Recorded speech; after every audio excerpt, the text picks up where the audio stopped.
নমস্কাৰ বন্ধু বান্ধৱীসকল, R J job info YouTube চেনেলটোলৈ মই আজি আপোনাক সকলোকে স্বাগতম জনাইছোঁ। আজিৰ ভিডিঅ'টো আমি আলোচনা কৰিম ভৰি বিষ আৰু চিন পেইনৰ ওপৰত। ভৰি বিষ আৰু চিন পেইন আপোনালোকৰ কিহৰ কাৰণে হৈ আছে, আপোনালোকে কি মিষ্টেক কৰি আছে যিটো কাৰণে আপোনালোকৰ ভৰি বিষ আৰু চিন পেইন বিষ নোযোৱা হৈছে। আজি সেইটো টপিকৰ ওপৰত আপোনালোকৰ সকলোকে লগতে আলোচনা কৰিম যে আপোনালোকে কি মিষ্টেক কৰি আছে বা কি কৰিলে আপোনালোকৰ ভৰি বিষৰ পৰা ৰেহাই পাব। আহক আজি এই ভিডিঅ'টোলৈ আগবাঢ়ি যাওঁ। আমি প্ৰথমে জানিব লাগিব যে আমি ভৰি বিষ কিহৰ কাৰণে হৈ আছে, আমাৰ কি মিষ্টেক কৰি আছোঁ, আমি কি মিষ্টেক কৰি থকাৰ কাৰণে আমাৰ ভৰি বিষ বা আমাৰ চিন পেইনসমূহ হৈ আছে। এতিয়া আমি প্ৰথম আপোনালোকৰ মিষ্টেকটো হৈছে আপোনালোকৰ জোতাযোৰ। যদিহে আপোনালোকৰ জোতাযোৰ যদি আপোনালোকৰ কমফৰ্টেবল নহয় বা যদি জোতাযোৰ আপোনালোকৰ তলৰ যোনটো ফৰ্ম থাকে, তলৰ ফৰ্মটো যদি আপোনালোকৰ ডাঠ হয় বা টান হয়, সেইটো কাৰণেও আপোনালোকৰ চিন পেইন হোৱাৰ সম্ভাৱনা থাকে। এতিয়া যেতিয়া আপোনালোকে ৰানিং শ্বুজ এযোৰ কিনিব যাওঁতে আপোনালোকে কেতিয়াও আপোনালোকে 300-400 টকাত বহুত কেইটা ৰানিং শ্বু পায়, কিন্তু আপোনালোকে সেইবোৰ নলৈ পেলাই আপোনালোকে এযোৰ ভাল জোতা লওক, 1000 ওপৰত জোতা ল'ব। 1000 ওপৰত যেতিয়া জোতা ল'ব তেতিয়া আপোনালোকে সেই জোতাযোৰত আপোনালোকে কুচন এটা পাব, যোনটো আপোনালোকৰ ভৰিখন সোমাই দিলে তলত এটা কুচন এটা পাব, আৰু কুচনটোৰ লগত তলত যোনটো বগাকৈ এটা ফৰ্ম থাকে, ফৰ্মটো আপোনালোকৰ যথেষ্ট পৰিমাণে কোমল পাব। ভৰি তলুৱাখনত আমাৰ যথেষ্ট পৰিমাণে শিৰ থাকে, আপোনালোকে সকলোৱে জানেই। আমাৰ শৰীৰৰ যিমানখিনি শিৰ থাকে শিৰখিনি গৈ পেলাই আমাৰ ভৰি তলুৱালৈকে থাকেগৈ। তো সেই ভৰি তলুৱাত যদি আমাৰ শিৰখিনি যদি আপোনালোকৰ যদি ৰানিং কৰোঁতে বা জাম্প কৰোঁতে যদি আপোনালোকে হেঁচা খাই থাকে, হেঁচা খাই থকাৰ ফলত আমাৰ কি হয়, ভৰি বিষ বা চিন পেইন হোৱাটো স্বাভাৱিক। সেইকাৰণে আপোনালোকৰ ভৰি শিৰবোৰ হেঁচা নাখাবৰ কাৰণে বা হেঁচা খাই থকাৰ কাৰণে আপোনালোকৰ ভৰি বিষবোৰ হয়। সেইকাৰণে আপোনালোকে কি কৰক, এযোৰ ভাল জোতা লওক। সেই জোতাযোৰ লোৱাৰ পিছত আপোনালোকে এবাৰ ৰানিং কৰি পেলাই আপোনালোকে বেনিফিটটো চাব পাৰে। যদিহে আপোনালোকৰ চিন পেইন বা ভৰি বিষসমূহ হৈ আছে, তেতিয়াহ'লে আপোনালোকে জোতাযোৰ চেঞ্জ কৰক, তাৰপিছত আপোনালোকে তাৰ ৰিজাল্টটো চাব। টপিকটোলৈ আগবাঢ়িছোঁ। এতিয়া আমাৰ পাছৰ টপিকটো হৈছে আমাৰ গাখীৰ। আমাৰ গাখীৰ আপোনালোকে বহুত সংখ্যক ল'ৰা ছোৱালীয়ে গাখীৰ ইমান এটা ভাল নাপায়, চবেই গাখীৰ খালেও খুব বেছি একাপৰ পৰা দুকাপ গাখীৰ খায়। সেইকাৰণে আপোনালোকৰ ভৰিত বিষসমূহ থাকিব পাৰে। কাৰণ যেতিয়া আপোনালোকৰ গাখীৰত আপোনালোকৰ প্ৰচুৰ পৰিমাণে প্ৰ'টিন, কাৰ্বহাইড্ৰেট, ভিটামিন আপোনালোকৰ এনেধৰণে বহুতখিনি মেটেৰিয়েল আপোনালোকৰ পোৱা যায়। যিহেতু আপোনালোকে ৰানিং কৰাৰ সময়ত আপোনালোকে প্ৰচুৰ পৰিমাণে বডিটো আপোনালোকে প্ৰেছাৰ দিয়া হয়, প্ৰচুৰ পৰিমাণে আপোনালোকৰ বডিটো টানা হয়, সেইকাৰণে আপোনালোকৰ বডিত কিছু ইঞ্জুৰি দেখা পোৱা যায়। সেইকাৰণে ইঞ্জুৰিবোৰ আপোনাৰ ৰিকভাৰ কৰিবৰ কাৰণে গাখীৰটো আপোনালোকৰ হৈছে উপযুক্ত খাদ্য। সেইকাৰণে আপোনালোকে গাখীৰটো যিমান পাৰে আপোনালোকে একাপ নেখায় আপোনালোকে এগিলাচ কৰি খাবৰ কাৰণে ৰেগুলাৰ চেষ্টা কৰিব। ৰেগুলাৰ আপোনালোকে গাখীৰ সেৱন কৰিব। সেৱন কৰাৰ পাছত আপোনালোকে বডিত কিমান এনাৰ্জি পায়, কিমান ভিটামিন পায়, আপোনালোকে তেতিয়া আপোনালোকে নিজে অনুভৱ কৰিব পাৰিব। এইটো আছিলে আমাৰ ছেকেণ্ড টপিক। এতিয়া আমি 3 নম্বৰ টপিকটোলৈ আগবাঢ়িছোঁ। 3 নম্বৰ টপিকটো হৈছে প্ৰপাৰলি ৱৰ্কআউট, এক্সাৰচাইজ বা ষ্ট্ৰেচিং নকৰাৰ কাৰণে। প্ৰপাৰলি ৱৰ্কআউট, ষ্ট্ৰেচিং, এক্সাৰচাইজ নকৰিলে আপোনালোকৰ বডিসমূহ কি হয়, বডিসমূহ আপোনালোকৰ টান হৈ থাকে। ৰাতিপুৱা সময়খনত যেতিয়া আপোনালোকে ৰাতিপুৱা যাওক বা ভাটিবেলা যাওক, গধূলা যাওক, যেতিয়া আপোনালোকে ৰানিং কৰিব যোৱাৰ সময়ত আপোনালোকৰ কি হয়, এটা টান আপোনালোকৰ যোনটো বেড বাঁহ বুলি কোৱা হয়, বেড বাঁহডালৰ দৰে আপোনালোকক টান হৈ থাকে। এতিয়া বেড বাঁহডাল আপোনালোকে ভাঁজ দিবৰ কাৰণে কিছু সংখ্যক মানুহে কি কৰে, আপোনালোকে যদি দেখা পায়, বাঁহডাল যেতিয়া আপোনালোকে ভাঁজ কৰিব হয়, তেতিয়া বাঁহডাল গৰম কৰে। গৰম কৰাৰ পাছত তেতিয়া আপোনাৰ বাঁহডাল যেনিয়ে বিশ্বাস কৰে সেনিয়ে আপোনালোকৰ বেকা কৰিব পাৰে। আমাৰ বডিটো ঠিক তেনেধৰণে আমাৰ ৰাতিপুৱা ৰানিং কৰিব যাওঁতেও বা গধূলা সময়ত ৰানিং কৰিব যাওঁতেও আমাৰ বডিটো এনেধৰণে টান হৈ থাকে। এই টান বডিটো আমি প্ৰথমতে গৰম কৰি ল'ব লাগিব। গৰম কৰি লোৱাৰ পিছত আপোনালোকে ইয়াক যেনেকৈ আপোনালোকে ইয়াক নিব বিচাৰে তেনেকৈ আপোনালোকে ইয়াক নিব পাৰিব। সেইকাৰণে আপোনালোকে ৰানিং কৰাৰ আগত ৱৰ্কআউট, এক্সাৰচাইজখিনি আৰু ষ্ট্ৰেচিংখিনি আপোনালোকে কৰাটো জৰুৰী। আৰু ৰানিং কৰাৰ পাছতো আপোনালোকে ষ্ট্ৰেচিং ৱাৰ্ম-আপখিনি আপোনালোকে কৰিব নাপাহৰিব। কাৰণ ৰানিঙৰ আগতো যিমানখিনি আপোনালোকে কৰিব লাগে আৰু ৰানিঙৰ পাছতো আপোনালোকে সেনেধৰণে কৰিব লাগে। কৰাৰ পাছতহে আপোনালোকৰ ৰানিঙতো বেনিফিট পোৱা যায় আৰু আপোনালোকৰ বডিটো কোনো ধৰণৰ ইঞ্জুৰি হোৱা দেখা পোৱা নাযায়। সেইকাৰণে আপোনালোকে ৰানিং কৰিবলৈ যোৱাৰ আগত বা ৰানিং কৰাৰ পাছত আপোনালোকে প্ৰপাৰলি ৱৰ্কআউট, এক্সাৰচাইজ, ষ্ট্ৰেচিং কৰিবৰ কাৰণে নাপাহৰিব। এইটো আপোনালোকৰ কমন মিষ্টেক। বহুত সংখ্যক ল'ৰা ছোৱালীয়ে ৰানিঙৰ আগত বা ৰানিঙৰ পাছত কোনো ধৰণৰ এক্সাৰচাইজ নকৰাৰ কাৰণে আপোনালোকৰ ইঞ্জুৰিসমূহ দেখা পোৱা যায়। কি কৰি আছে এতিয়া 4 নম্বৰ মিষ্টেকটো হৈছে আপোনালোকৰ অভাৰলোড।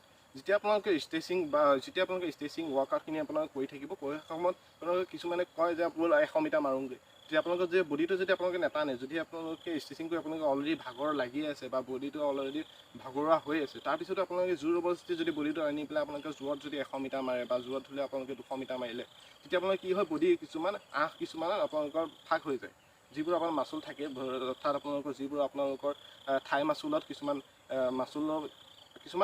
বহি যায়। সেই আঁহখিনি বহি যোৱাৰ কাৰণে আপোনালোকৰ মাচুলসমূহত বিষ হোৱা এটা স্বাভাৱিক কথা। কাৰণ ধৰি লওক যেতিয়া আপোনালোকৰ বডিটো যিমানখিনি টানিব আপোনালোকে সিমানখিনিহে নিয়ক। যদি তাৰ ওপৰত যদি আপোনালোকে ভাবিছে যে মোৰ বডিটো ইমান ভাগৰ লাগি আছে, ভাগৰ লাগি থকাৰ কাৰণে মই অলপ টানি দিওঁ, তাৰপিছত মোৰ ৰানিংটো আৰু অলপ ভাল হৈ যাব। কিন্তু এইটো একচুৱেলি এটা ৰং।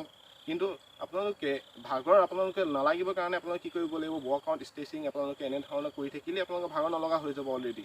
সেইকাৰণে আপোনালোকে এনেধৰণে বডিটো অভাৰলোড দিবৰ কাৰণে চেষ্টা কেতিয়াও নকৰিব। যেতিয়া আপোনালোকৰ অভাৰলোডসমূহ দিয়ে, অভাৰলোড দিয়াৰ ফলতে আপোনালোকৰ বডিসমূহত ইঞ্জুৰিসমূহ দেখা পোৱা যায়। সেইকাৰণে বডিত অভাৰলোড দিয়াটো বন্ধ কৰিব। এতিয়া আমি আহিছোঁ 5 নম্বৰ মিষ্টেকটোলৈ। এতিয়া 5 নম্বৰ মিষ্টেকটো আপোনালোকে কি কৰিছে, ফুট লেণ্ডিং। আপোনালোকৰ ফুট লেণ্ডিং কিছুমান আপোনালোকৰ ভুল হৈ আছে, সেইকাৰণে আপোনালোকৰ মাচুল পেইন বা ধৰি লওক আপোনাৰ চিন পেইন আপোনালোকৰ দেখা পোৱা যায়। ফুট লেণ্ডিংটো ঠিক কৰিবৰ কাৰণে কি কৰিব লাগিব নালাগিব, মই তাৰ কাৰণে আকৌ আপোনালোকৰ এক্সট্ৰাকৈ এটা ভিডিঅ' বনাই দিম। তাৰ ওপৰত মই আজি ইমানকৈ কৈ নাথাকোঁ, কাৰণ ভিডিঅ'টো বহুতখিনি দীঘল হৈ যাব। আজি আপোনালোকে ইমানখিনি জানি লওক যে আপোনালোকে যেতিয়া আপোনালোকে ৰানিং কৰিব, ৰানিং কৰাৰ সময়ত আপোনালোকৰ ফুট লেণ্ডিংটো আপোনালোকৰ ভাল হ'ব লাগিব। ভাল হ'লে তেতিয়া আপোনালোকৰ ৰানিং কৰিব। 500 মিটাৰ আপোনালোকে কেনেধৰণে দৌৰিব লাগে, বা ধৰি লওক 3200 মিটাৰ আপোনালোকে ৰানিং কৰি আছে, কেনেধৰণে ৰানিং কৰিব লাগে, 5 কিলোমিটাৰ কেনেধৰণে ৰানিং কৰিব, 100 মিটাৰ কেনেধৰণে ফুট লেণ্ডিং ৰাখিব, যে পাঞ্জাত ৰাখিব নে নাই, আপোনালোকৰ গেৰুহাত ৰাখিব নে নাই, তলুৱাত ৰাখিব, কেনেধৰণে ফুট লেণ্ডিং কৰিব লাগে, তাৰ ওপৰত মই এটা ভিডিঅ' বনাই দিম, তাত গৈ আপোনালোকে চাব পাৰিব। এতিয়া আমি আহিছোঁ তাৰ পাছৰ টপিকটোলৈ। এতিয়া আমি আগবাঢ়িছোঁ 6 নম্বৰ মিষ্টেকটোলৈ। 6 নম্বৰ মিষ্টেকটো আপোনালোকে কি কৰি আছে, ৰং আপোনালোকে এক্সাৰচাইজ কিছুমান কৰি আছে। ৰং এক্সাৰচাইজ আপোনালোকে কিয় কাৰণে কৰিছোঁ, কাৰণ ধৰি লওক যদিহে আপোনালোকে যেতিয়া আপোনাৰ হাইনিটো মাৰিছে বা ধৰি লওক আপোনালোকে বাট কিকটো মাৰিছে, কেনেধৰণে মাৰিছে আপোনালোকে সেইটো আপোনালোকে ন'টিছ কৰিব লাগিব। বোলে জাম্প প্ৰেক্টিছটো কৰি আছে, জাম্প প্ৰেক্টিছটো আপোনালোকে কেনেধৰণে লেণ্ডিং কৰিছে, কেনেধৰণে আপোনালোকে জাম্প কৰিছে, এই গোটেইখিনি আপোনালোকে চাব লাগিব। কাৰণ যদিহে আপোনালোকে জাম্প কৰে, জাম্প কৰিলে আপোনালোকৰ যেতিয়া ওপৰৰ পৰা বডিটো তললৈ আহে, তললৈ আহোঁতে কি কৰে, প্ৰথম আঙুলিৰে ভেজাটো পৰে, ভৰি আঙুলিৰ জোৰটো পৰি, তাৰপিছতহে আপোনালোকৰ যেনেকৈ ধৰণে গেৰুহাত পৰে। সেইকাৰণে আপোনালোকে এইটো কথা এটা মন কৰিবলগীয়া কথা, যে যদিহে আপোনালোকে জাম্প কৰে, জাম্প কৰিলে প্ৰথম আপোনাৰ গেৰুহা নহয়, আপোনালোকৰ আঙুলি দি পৰিব লাগিব। তেতিয়াহে আপোনালোকৰ ইয়াত কোনো ধৰণৰ মাচুল পেইন নাথাকিব। যদিহে আপোনালোকে জাম্প কৰিছে ওপৰলৈ, এনেধৰণে জাম্প কৰিলে, জাম্প কৰাৰ পিছত যেতিয়া আপোনালোকে পৰিব, পৰাত আপোনাৰ গেৰুহাটো পাতি দিছে বা তোলখন পাতি দিছে, তোলখন পাতি দিলে কি বডিটোত আপোনালোকৰ প্ৰেছাৰ পৰে। যেতিয়া আপোনালোকে আঙুলিত দিয়াৰ লগত আপোনালোকৰ ছফ্ট লেণ্ডিং এটা হয়। সেইকাৰণে আপোনালোকৰ বডিত কোনো ধৰণৰ ইঞ্জুৰি দেখা পোৱা নাযায়। আৰু ধৰি লওক আপোনালোকে হাইনি কৰি আছে, হাইনি কৰোঁতে আপোনালোকে কি কৰিব, গেৰুহা দি কিছুমান সংখ্যক ল'ৰা ছোৱালীয়ে দেখা পোৱা যায় যে গেৰুহা দি এনেধৰণে গেৰুহা পেলায়।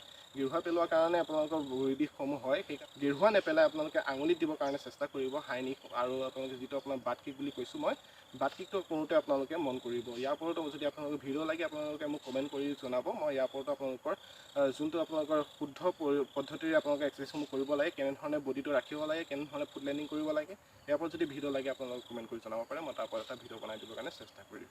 এতিয়া আমাৰ 7 নম্বৰ কমন মিষ্টেকটোলৈ আগবাঢ়িছোঁ। 7 নম্বৰ কমন মিষ্টেকটো আপোনালোকে কি কৰি আছে, ৰাস্তাত ৰানিং কৰাৰ কাৰণে। ৰাস্তাত ৰানিং কৰিলে ৰাস্তাত আপোনালোকৰ প্ৰচুৰ পৰিমাণে আপোনালোকৰ যেতিয়া আপোনালোকৰ গ্ৰাউণ্ডত আপোনালোকে ৰানিং কৰক আৰু ৰাস্তাত ৰানিং কৰক, বহুতখিনি পাৰ্থক্য পোৱা যায়।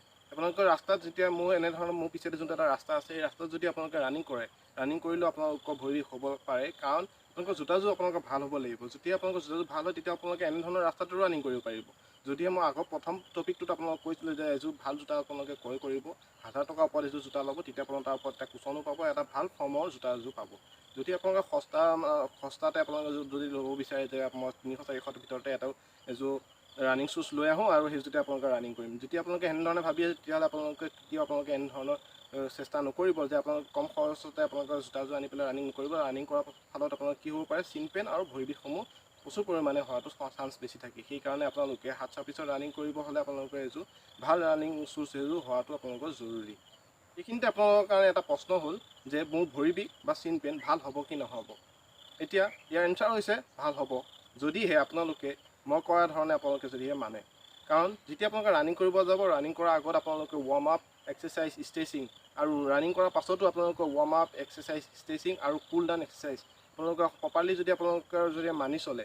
আৰু কিছু সংখ্যক ল'ৰা ছোৱালীয়ে কি কৰে, যেতিয়া আপোনালোকৰ কামাণ্ডৰ কাৰণে হওক বা আছাম পুলিচৰ কাৰণে হওক প্ৰেক্টিছ কৰি আছে, প্ৰেক্টিছ কৰি থকাৰ সময়ত কি কৰে, গোটেই সপ্তাহটো আপোনালোকে ৰানিং কৰি আছে, আগবেলাও ৰানিং কৰে, ভাটিবেলাও ৰানিং কৰে, মাজত কেতিয়াবা দুপৰীয়াও ৰানিং কৰে, কিছু সংখ্যকে এনেধৰণে ৰানিং কৰিছে, কিন্তু সপ্তাহত ৰেগুলাৰ ৰানিং কৰি আছে, কিন্তু বডিটো একদিনো ৰেষ্ট দিয়া নাই। সেইকাৰণে আপোনালোকৰ বডিত অলপ ইঞ্জুৰি থাকিব পাৰে। সেইকাৰণে আপোনালোকে কি কৰিব, সপ্তাহটোৰ ভিতৰত এটা দিন ল'ব, সেই দিনটোত আপোনালোকে বডিটো অলপ ৰেষ্ট দিব। কাৰণ আমাৰ বডিটো আমাৰ ৰিকভাৰ হ'বৰ কাৰণে কিছু সময়ৰ প্ৰয়োজন হয়, সেইকাৰণে আমাৰ বডিটো ৰেষ্ট দিয়াটো জৰুৰী। আপোনালোকে বডি ৰেষ্ট কিমান দিন দিব, ৰেষ্ট মেক্সিমাম আপোনালোকে এসপ্তাহৰ পৰা 2 সপ্তাহ আপোনালোকৰ বডিটো ৰেষ্ট দিয়াটো জৰুৰী। যেতিয়া আপোনালোকৰ ভৰি বিষসমূহ হৈ থাকিব, তেতিয়া আপোনালোকে এসপ্তাহ বা 2 সপ্তাহ আপোনালোকে বহি দিয়ক আৰু বডিটো ৰেষ্ট দিয়ক। বডিটো ৰেষ্ট দিব, যেতিয়া আপোনালোকৰ বডিটো ৰিকভাৰ হ'বৰ কাৰণে এটা চান্স পাব। আৰু ৰেষ্ট দিয়া সময়খিনিত বা এসপ্তাহৰ পৰা 2 সপ্তাহ আপোনালোকৰ যিখিনি গেপ থাকিব, সেই সময়খিনি আপোনালোকে কি কৰিব, যদি আপোনালোকৰ ভৰি বিষ নতুনকৈ যদি আৰম্ভ হৈছে, যদি বেছিকৈ দুদিনৰ ভিতৰত আপোনালোকে কি কৰিব লাগে, দুদিনৰ ভিতৰত আপোনালোকে আইচিং কৰিব লাগে। যেতিয়া আপোনালোকৰ ফ্ৰিজৰ পৰা বৰফ হওক বা ঠাণ্ডা পানী হওক আনি পেলাই আপোনালোকে পলিথিনত ভৰাই, যোনখিনি আপোনাৰ বিষ হৈছে সেইখিনি জেগাত আপোনালোকে এনেধৰণে লগাই থওক। আপোনালোকে দিনটোৰ ভিতৰত আপোনালোকে সেই বিষ হোৱা জেগাটোকে 10ৰ পৰা 20 বাৰ লগাবৰ কাৰণে চেষ্টা কৰিব। আৰু যেতিয়া আপোনালোকৰ 48 ঘণ্টা যেতিয়া পাৰ হৈ যাব তাৰপিছত আপোনালোকে গৰম পানী খাই দিয়া আৰম্ভ কৰিব। গৰম পানী খাই দিলেও আপোনালোকৰ বহুত পৰিমাণে আপোনালোকৰ বিষবোৰ নাইকিয়া হোৱাত সহায় কৰে। আজি এই ভিডিঅ'টো ইমানখিনি আছিলে। যদি এই ভিডিঅ'টো চাই ভাল পালে ভিডিঅ'টো এটা লাইক কৰিব, আৰু যদি চেনেলত প্ৰথমবাৰ মোৰ চেনেলত এনেধৰণৰ ভিডিঅ'সমূহ চাই আছে তেনেহ'লে মোৰ চেনেলটো ছাবস্ক্ৰাইব কৰি ল'ব আৰু কাষত থকা বেল আইকনটো প্ৰেছ কৰিবলৈ নাপাহৰিব।